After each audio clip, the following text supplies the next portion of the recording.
તો આ માત્ર એક એવો જોખમી બ્રિજ નથી કે જે માત્ર વડોદરાથી સામે આવ્યો છે, પરંતુ રાજ્યમાં આવા અનેક બ્રિજ એવા છે જે ખસ્તા હાલતમાં છે। વાત કરીએ રાજ્ય પર તોડાતા આવા જ બ્રિજની જર્જરિત જોખમ વિશે।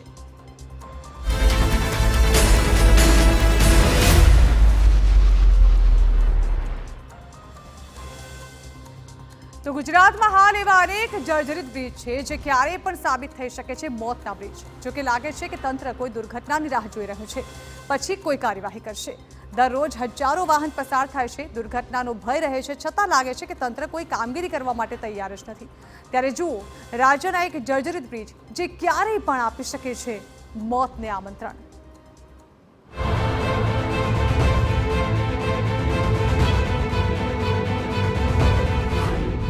शहर शहर जर्जरित जोखम।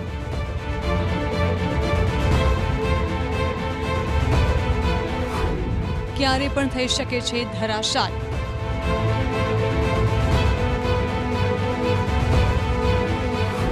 क्यारे पण सर्जाई शके छे मोटी दुर्घटना।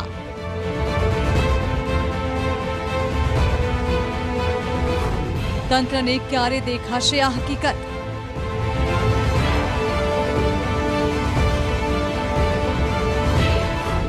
શું હોનારત બાદ ખુલશે તંત્રની આંખ?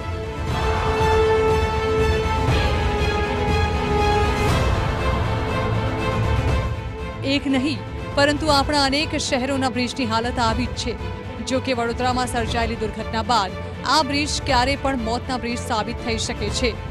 છોટાઉદેપુર જિલ્લામાં પણ અનેક બ્રિજની સમય મર્યાદા પૂરી થઈ હોવા છતાં કોઈ નક્કર કામગીરી નથી કરવામાં આવી। નેશનલ હાઈવે 56 પરના બ્રિજો પર રોજબરોજ અનેક વાહનો પસાર થાય છે। જૂના અને જર્જરિત બનેલા બ્રિજો પર સમારકામના નામે માત્ર થીગડા મારવામાં આવ્યા છે।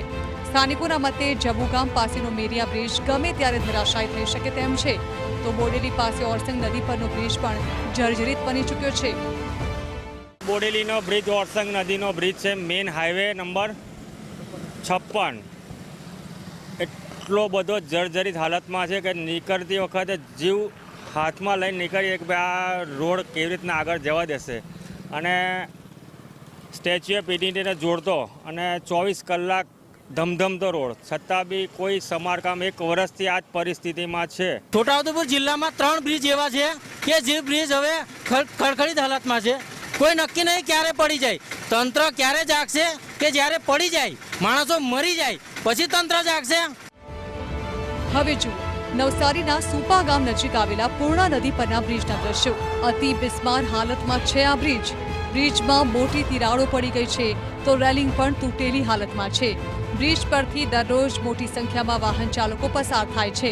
ત્યારે જો વડોદરા જેવી કોઈ મોટી દુર્ઘટના ઘટે તો જવાબદાર કોણ, તેવા સવાલો સ્થાનિકો ઉઠાવી રહ્યા છે અને સમયસર સમારકામની માંગ પણ કરી રહ્યા છે। 70 જેટલા બ્રિજ આવેલા છે અને એ બ્રિજ જર્જરિત હાલતમાં પણ અમુક બ્રિજો છે। મારી આ સરકારની એટલી અપીલ છે અને આ તંત્રને અપીલ છે કે તાત્કાલિક ધોરણે આ બ્રિજની કડક તપાસ કરીને દેખરેખ કરવી જોઈએ કે જે વડોદરામાં ઘટના બની એવી ઘટના નવસારીમાં ના બને, નકર તમે જ આરોપી બનશો અને તમારા પર જ ગુના નોંધાશે અને તમને જ આ સરકાર જેલમાં નાખશે। અમરેલીના આ બ્રિજની હાલત જુઓ, ક્યારે પણ આ બ્રિજ તૂટી શકે છે।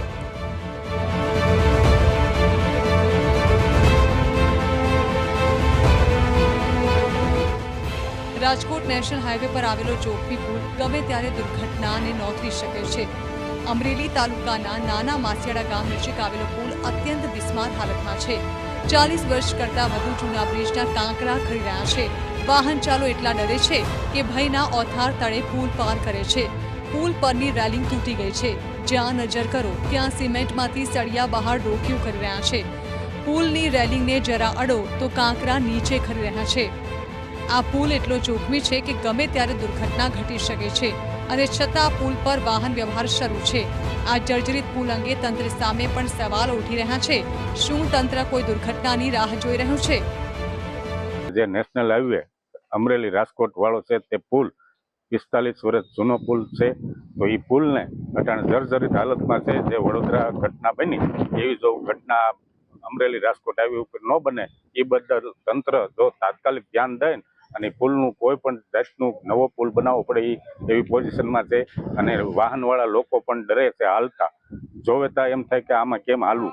આ પુલ હાવ જર્જરિત થઈ ગયેલો છે, બહુ જોખમી પુલ છે સાહેબ. તમે નિરીક્ષણ કરો. સરકારશ્રીને એવી વિનંતી છે કે આ પુલમાં 2 મોટા વાહન જાય એટલે પુલ આખો જર્જરિત થઈ જાય છે અને તૂટવા લાયક છે, હાવ તૂટી ગયેલો છે. બંને સાઈડમાં ઊભું રહેવા એવી પરિસ્થિતિ કંઈ પકડીને, કારણ કે સીધો નીચે પડે, 2 માણસ જતા હોય તો જોખમ જાય, એક મોટું વાહન આવે તો. એટલે આ સરકારશ્રીની વિનંતી, તાત્કાલિક આ પુલ નવો બનાવો. આ તો નાના શહેરોની વાત થઈ, પરંતુ હવે આપને રાજ્યના સૌથી મોટા શહેર અમદાવાદની શું હાલત છે તે પણ બતાવીએ. અમદાવાદની હકીકત સાંભળીને તો ચોંકી જશો. અમદાવાદના બ્રિજની ગુણવત્તાને લઈને સૌથી મોટો ખુલાસો થયો છે. TV9 પાસે બ્રિજ ઇન્સ્પેક્શન કમિટીનો એક્સક્લુઝિવ રિપોર્ટ આવ્યો છે. બ્રિજ ઇન્સ્પેક્શન કમિટીના રિપોર્ટમાં સૌથી મોટો ઘટસ્ફોટ થયો છે. અમદાવાદ શહેરના 5 ઓવરબ્રિજ જોખમી હાલતમાં છે. અસારવાનો અમરસિંહ ચૌધરી બ્રિજ ક્રિટિકલ અને નબળો છે. જૂના કેડિલા બ્રિજની ક્રિટિકલ અને ખૂબ જ કંગાળ સ્થિતિ છે. સુભાષ બ્રિજના RCC સ્લેબની હાલત પણ નબળી છે. જૂના મહાત્મા ગાંધી બ્રિજની હાલત પણ અત્યંત ખરાબ છે. નવા મહાત્મા ગાંધી બ્રિજના સુપર અને સબસ્ટ્રક્ચરની હાલત નબળી છે. જો કે 5 બ્રિજમાંથી 2 બ્રિજનું સમારકામ કરી દેવામાં આવ્યું હોવાનો અધિકારીઓનો દાવો છે.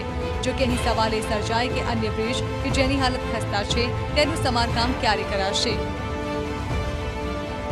આમ શહેર ભલે અલગ અલગ હોય, પરંતુ જર્જરિત બ્રિજની હાલત એક સમાન છે. Bureau report TV9.